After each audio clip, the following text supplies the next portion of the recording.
Salam sejahtera bagi kita semua. Salam. Pada kesempatan ini kita akan belajar di bawah satu topik, yaitu perbedaan silsilah Yesus yang ada di dalam Injil Matius pasal 1 ayat 1 dan 17 dan di dalam Injil Lukas pasal ketiga ayat 23 hingga ke-38. Nah, kalau kita membaca silsilah yang dicatat oleh Matius dan Lukas pada perikop ini, kita akan melihat sejumlah perbedaan nama-nama tokoh di dalam silsilah Yesus ini. Nah, tentunya perbedaan itu bukanlah sebuah masalah bagi kita yang mempercayai Alkitab sebagai firman Allah yang diinspirasikan oleh Roh Kudus. Karena kita percaya bahwa bila Roh Kudus yang menginspirasikan, maka tentu tidak akan ada kesalahan di dalamnya. Nah, tapi bagi sebagian orang, menganggap hal ini sebagai sebuah kesalahan, menganggapnya ada sebuah kontradiksi antar keduanya. Nah, sebenarnya kesalahan yang mereka lihat tidak terletak pada teks itu sendiri, melainkan pada kacamata mereka memandang Alkitab itu, atau kurangnya pengetahuan akan maksud dari teks itu sendiri, ditambah dengan perbedaan waktu dan budaya di mana teks itu ditulis dan di saat sekarang ketika kita mempelajari teks itu. Nah, sebelum membahas perbedaan kedua silsilah di atas, perlu kita tahu bahwa nama kedua daripada kitab yang akan kita bahas ini tentu diambil dari nama orang yang menulis kedua kitab Injil ini. Nah, bagi orang Kristen tentu ini bukan sebuah hal yang asing didengar, melainkan sebuah pernyataan yang sudah sangat familiar dan mereka tahu.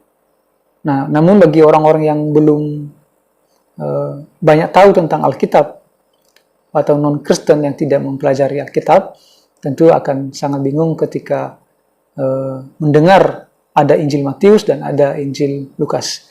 Nah, bagi keyakinan Kristen tidak ada yang namanya kitab turun dari langit. Ya, semua kitab-kitab itu ditulis oleh para nabi dan para rasul daripada Tuhan kita.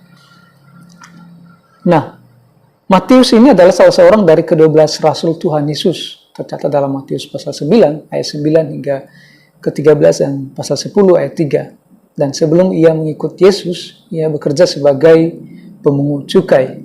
Nah, sedangkan Lukas, ia adalah seorang non-Israel atau bukan Yahudi, ya, seorang tabib yang di kemudian hari ketika bertobat dan percaya Yesus sebagai Tuhan dan Juru Selamatnya, ia menjadi rekan pelayanan Rasul Paulus, tercatat dalam Kisah Para Rasul pasal 16 ayat 10. Nah, kita perlu tahu tema yang diangkat oleh Matius dan tema yang utama yang diangkat oleh Lukas, supaya kita mengerti perbedaan silsilah yang dicatat oleh keduanya. Nah, tema utama dari Injil Matius adalah menekankan Yesus sebagai Mesias yang dijanjikan. Sedangkan tema utama dari tulisan Injil Lukas adalah menekankan Yesus sebagai anak manusia yang sempurna dan terhormat. Nah, Matius dan Lukas menulis Injilnya dengan penekanan sisi yang berbeda. Itulah sebabnya kita bisa melihat perbedaan nama-nama tokoh itu di dalam kedua silsilah yang mereka catat. Nah, Matius menulis silsilah Yesus diawali penandaan akan benang merah, yang adalah tahap perkembangan mengenai janji kedatangan Mesias di dalam Perjanjian Lama.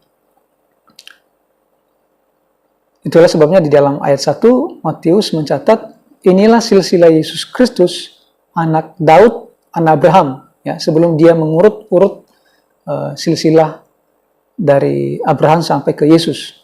Ia menekankan di ayat 1 lebih dahulu, inilah silsilah Yesus Kristus, anak Daud, anak Abraham. Nah, jadi di sini Matius mengawali penandaan akan benang merah, yang adalah tahap perkembangan mengenai janji kedatangan Mesias di dalam kitab Perjanjian Lama. Jadi Matius ingin menampilkan Yesus sebagai Mesias yang dijanjikan. Nah, Matius mencatat berdasarkan garis keturunan ayah, sedangkan Lukas mencatat berdasarkan garis keturunan ibu. Matius berbeda dengan Lukas.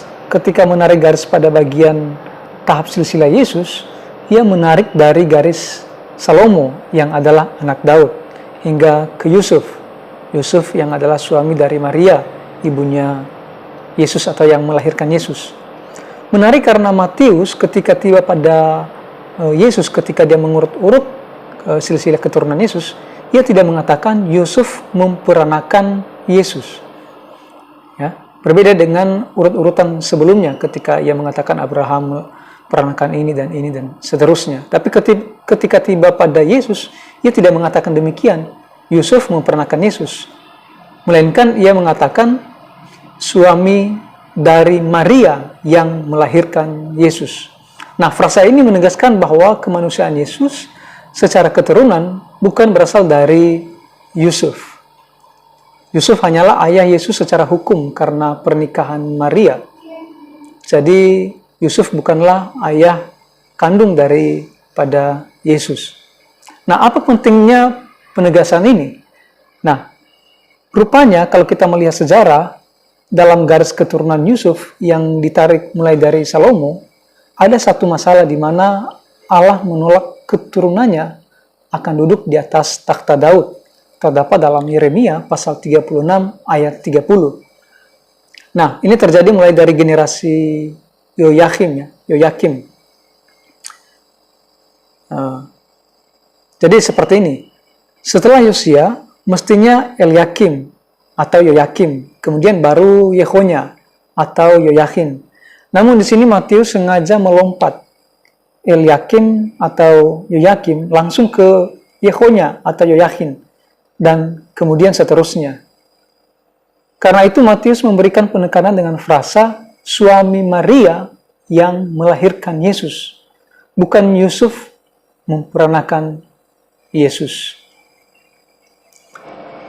Nah, pada bagian ini, Matius memilih untuk tidak mencatat Yoyakim di dalam silsilah Yesus. Mungkin karena alasan itu juga, di mana Allah menolak keturunannya akan duduk di atas takhta Daud. Dan beberapa bagian-bagian lain yang diloncati oleh Matius di dalam catatannya.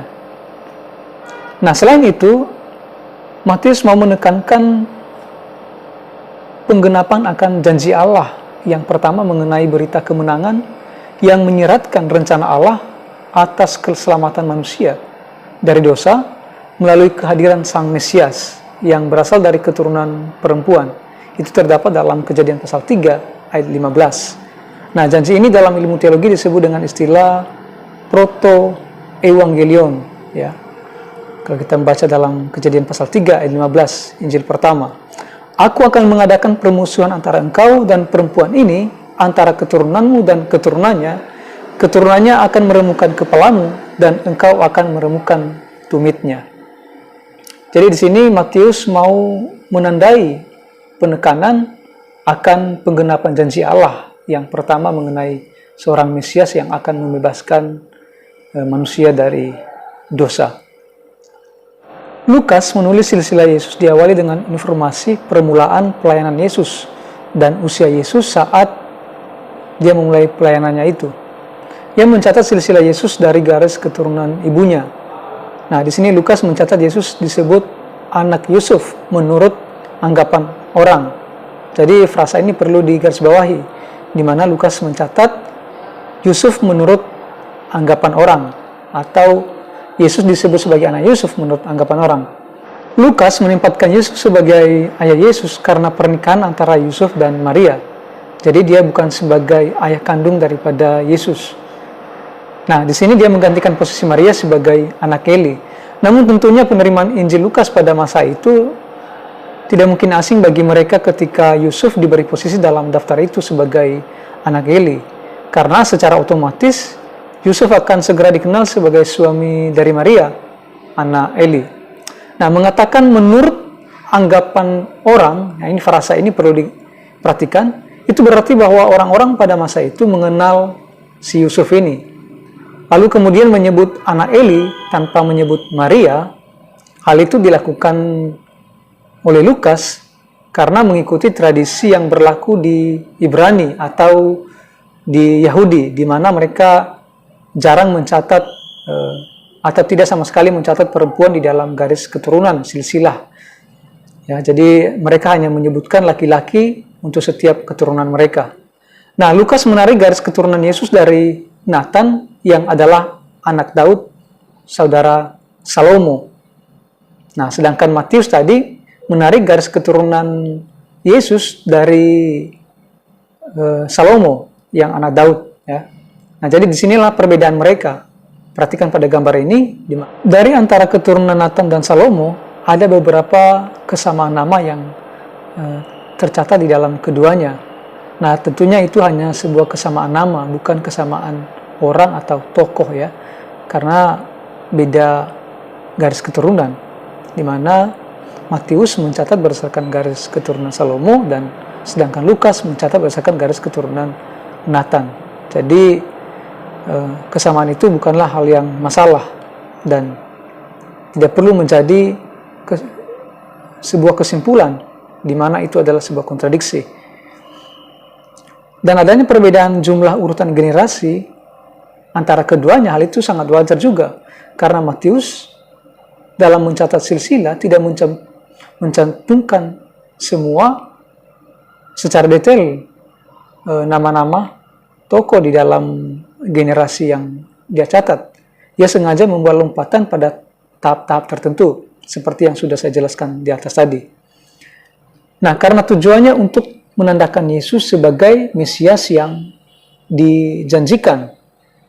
Nah, selain itu, perbedaan usia dari keturunan generasi yang satu dan keturunan generasi yang lain tentu juga akan mempengaruhi perbedaan jumlah pada tahap generasi masing-masing. Ya, begitulah yang berlaku antara generasi Nathan dan generasi Salomo. Jadi, sepertilah perbedaan yang terjadi dalam catatan silsilah yang ditulis oleh Matius dan catatan yang ditulis oleh Lukas. Jadi, bukan sesuatu yang kontradiksi, ya, seperti anggapan orang bahwa di dalam silsilah Matius dengan silsilah yang dicatat oleh Lukas terdapat sebuah kontradiksi. Nah, tentu itu kesalahpahaman atau tidak memadainya pengetahuan akan mengerti maksud dari teks itu sendiri. Ya, jadi demikianlah pembahasan kita mengenal perbedaan silsilah yang dicatat oleh Matius dan silsilah yang dicatat oleh Lukas. Semoga bermanfaat. Tuhan Yesus memberkati kita semua. Amin.